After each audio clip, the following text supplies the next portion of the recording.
नमस्कार मित्रांनो, प्रश्न क्रमांक 120 खालील आकृतीमध्ये ओ केंद्र असलेल्या वर्तुळात जीवा LT ची लांबी वर्तुळाच्या त्रिज्या एवढी आहे तर कंस BST चे माप किती। आपल्याला ह्या कंसाचे माप काढायचे आहे। आपल्याकडे एक प्रमेय आहे, या कोनाचं माप काढायचं असेल तर आपल्याला हा कोन मिळणं गरजेचं आहे। हा कोनाच्या मापाचा हा दुप्पट असतो, हे आपलं प्रमेय आहे। त्या प्रमेयानुसार आपल्याला हा कोन मिळवणं गरजेचं आहे। पण तत्पूर्वी आणखी एक महत्त्वाची गोष्ट यात दिलेली आहे, ती म्हणजे जीवा LT ची लांबी वर्तुळाच्या त्रिज्या एवढी आहे। म्हणजे LT ची जी लांबी आहे तीच त्रिज्या एवढी आहे। म्हणजे ह्याला जोडलं तर हे माप आणि हे माप सारखं त्यांनी ऑलरेडी दिलेलंच आहे। ही देखील त्रिज्या आहे।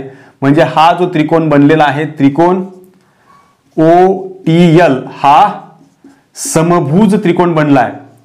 आणि जर तो समभुज त्रिकोण आहे तर तो समकोन त्रिकोण सुद्धा आहे। आणि समकोन त्रिकोण आहे म्हणून त्याचा प्रत्येक कोन जो आहे, कोन L असेल किंवा कोन O असेल, जो त्रिकोण इकडे बनतोय, आणि हा कोन T असेल, तो सगळे कोन जे आहेत ते 60 डिग्रीचे असतील।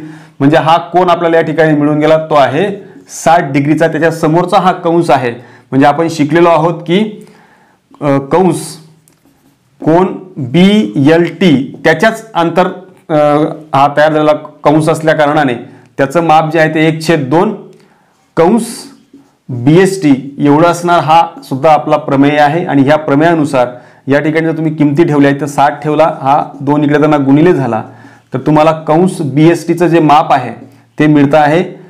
कंस BST बरोबर BST बरोबर याचं माप मिळतं आहे 120 अंश। आणि हा आपला पर्याय क्रमांक 1 जो आहे तो अचूक पर्याय आहे।